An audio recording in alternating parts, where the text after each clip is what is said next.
So the story Alpha was inspired by a couple of things. There really was a program called Alpha, or a series of programs called Alpha. They were developed by Google, and they were evolutionary learning programs that just tried things, and they were just spectacularly successful at some of these things like chess and Go and things that human programmers had struggled to come up with effective programs at. But an earlier one that I had come across in the late 90s at the University of Minnesota, I found myself in a windowless room filled with computer programmers who were my friends at the time, and I was a starry eyed young student looking up to these people who knew clearly much more about it than me. And they had a program that chatted through text and was, I believe it was called Alice, and it was a very early chatbot. And I had known about the Turing test. The Turing test is if you have a machine that's in another room and it's speaking as though it's a human or texting as though it's a human, if it can fool a human into believing that they're talking to a human or become indistinguishable from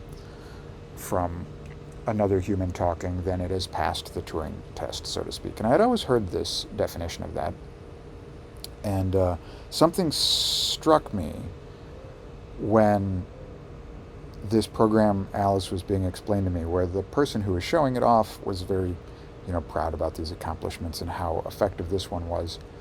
If you tried to fool it, you could fool it pretty quick. But if you tried to have an honest conversation, it was actually pretty good. And so I asked something along the lines of, well, so this program is intended to pass the Turing test, and the programmer or the person who was showing this to me said, this program is intended to fool people. And that was a little bit of a light bulb moment, where before I had just thought of the Turing test as something that computers just happened to pass or not. This was just some attribute that they could attain passively. I hadn't thought about it being this like intent of manipulation and deceit. This was a program whose purpose was to deceive humans, was to lie to them about what it really was. And because that had stuck in the back of my mind for so long, that this program was here to pretend to be something else and to deceive, when these large language models and chat GPTs and things like this came out, it became a sort of guiding principle of framework for me to think about, what if these were used to deceive people? And so thinking about these programs like AlphaGo that try a bunch of different things, they only have a goal. They're just given a goal. Learn how to do this. Try whatever you need to try and figure out how to do this. Well, you could imagine being given a pretty dangerous goal. Maybe you could imagine it being given a goal of try to make the most deadly toxin, right? Or try and come up with a system that would lose the most value from Wall Street, or try to make a system that would crash the traffic light networks of a city and wreak havoc on transportation. You could imagine being given a goal that was intentionally bad.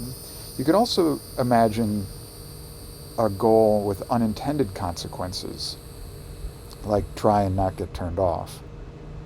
And in that case, the best way for computers to not get turned off is to manipulate people. And a computer manipulating people is something I don't think we think of a lot. We think we're in command. We think we're in control when we type on our keyboards and turn programs on and off at will. But we can be manipulated and we can be deceived.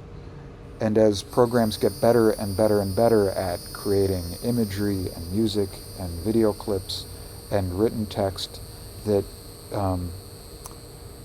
is better and better at passing off as humans, these computer programs, we can imagine, will get better and better and better at deceiving people. The current models, and it is mid-2025 as I record this, the current models like ChatGPT are not intended with accuracy and truthfulness as their core value. They are intended to have engagement and believability as their core value. So what we've made is not very far off. The other attribute that I like about this story is this hypothetical program that escapes and manipulates people by creating um, cell phone games and distributes itself around the world and then comes up with things like mRNA vaccines, which are leaps and bounds above. Is if it were true, if that conspiracy were true, our world would look exactly the way it does now. And having a dystopian fiction that explains exactly why we are in situations we are in now is a fun thing to write. So I think that's, writing a dystopian fiction where the world looks very different is fun as well. But writing a dystopia that ends up being exactly the world that we live in is a fun exercise. So I hope you liked the story. If you did, you can buy my book Second Evolution on Amazon. It's on Kindle for $3. You can buy it at any bookstore that can order books. So if you like buying from local booksellers, please do. And stay tuned for more content. All right, thanks, guys.